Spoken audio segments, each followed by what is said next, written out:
kasih, Nick. Have a great evening. Thank you.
When you're screwing it on, for it to turn easier, this does not help with the sealing part of it. So, in other words, this doesn't prevent leaks. This just makes it a little bit easier.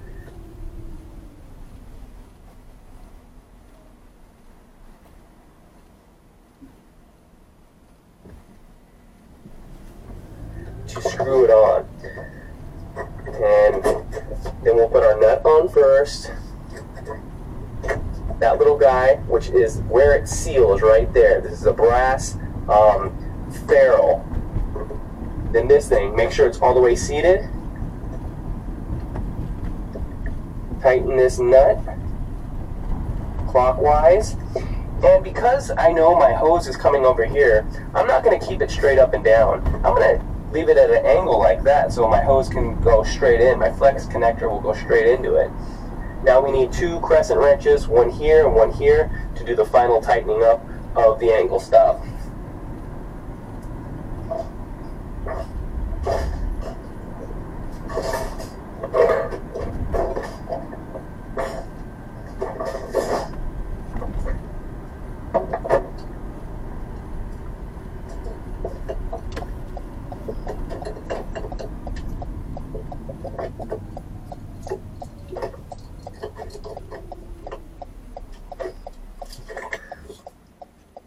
This crescent wrench here is just backing it up, holding this in place, while this one I'm going clockwise to tighten that nut and squish that ferrule down so it makes the seal between the pipe.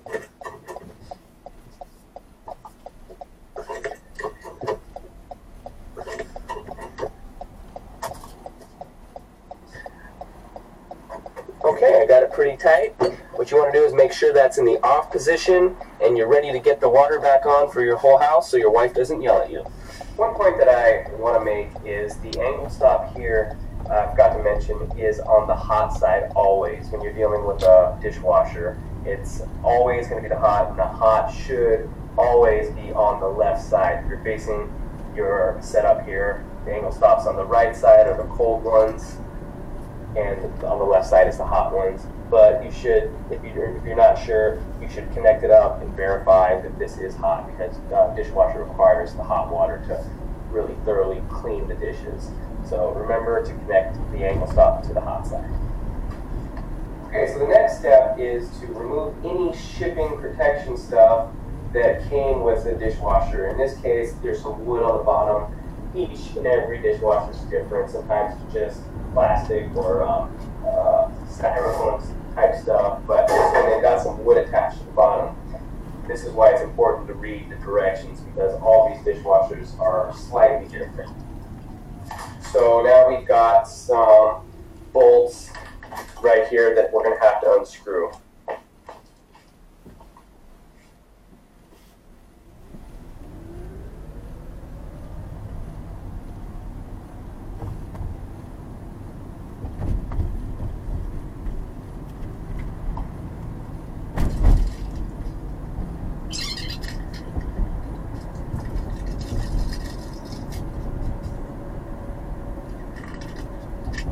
Now that we've got the shipping frame removed, we can discard that and screw the leveling legs back in.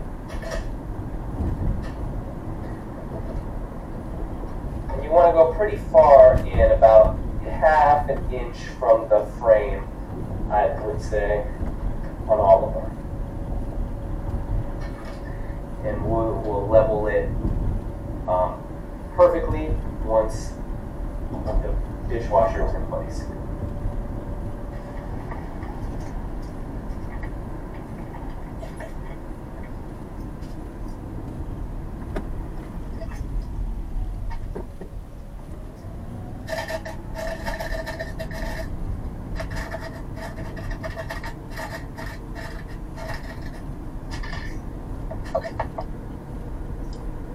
Alright, so the next step is to remove the toe kick.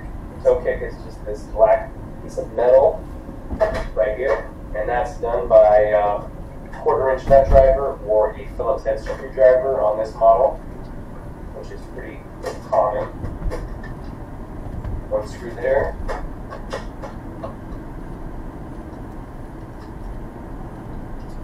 And the second screw. Make sure you don't lose those. You will have to replace this, put this back together with the toe kick later. So I'll set that aside for later use. The next step, while we have the dishwasher still on its back, is to install the water supply. Okay, so this is done in the different ways that are common. The most common way is the 3/8 elbow or 90-degree fitting. This is a brass fitting that usually screws one side into the dishwasher and the other side goes to the flex connector hose. This model is a little different. It's got its own little 90-degree, which is essentially the same thing. So this one has got a rubber gasket on it, so there's no need for the Teflon tape. If you're installing this style, you do put the Teflon tape on the dishwasher part, which would be right here, 3/8 around the 3/8 fitting of the dishwasher. But today we have this one with the gasket, so there's no need for the Teflon tape. So we'll just screw that in, making sure we don't cross thread. Anytime we have brass to plastic, it's super easy to cross thread. And what cross threading means is you start these threads at an angle and it really messes the threads up. On the plastic part, obviously the plastic is weaker than the brass. So making sure that I'm not cross threaded, I'll get that started, and then I'll finish it off with some channel locks and tighten it fully. And remember to keep the elbow part facing the back of the dishwasher, or when it's laying on its back, it's going to be facing downward. So this is going, when I lift the dishwasher back up, obviously this is back going towards the wall, back of the dishwasher.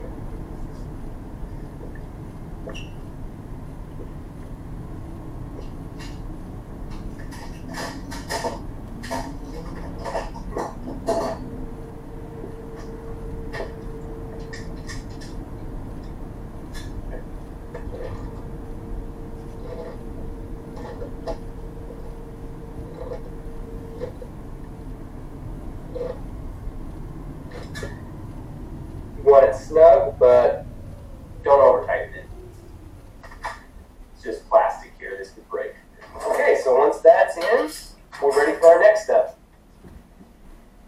Alright, so now we're ready to connect the drain hose. They've provided in this model a second part up to the drain hose. Some models have a long enough one where you can just slide this whole one piece underneath the cabinet that we hole in the cabinet that we drilled. But this model, they want us to connect this part of the hose hose to the hose that they provided. So that's simply done by sliding your hose clamp on first, pushing this in as far as you can with your hand so it's snug in there, and then tightening up the hose clamp to that driver.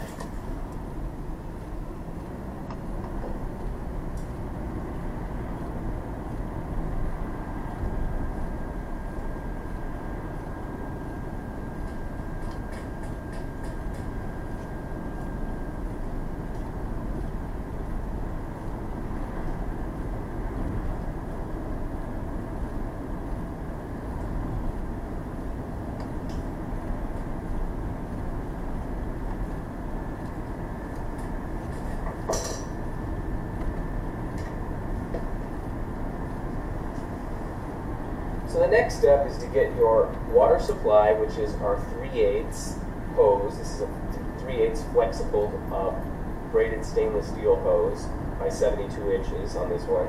And slide it through the hole through the cabinet. And if your electrical does not come out of the wall in the back of your dishwasher, then you will and it plugs in here, you'll have to stick this one through the hole as well. So this one, in my case, because the electrical is coming through this side of the cabinet,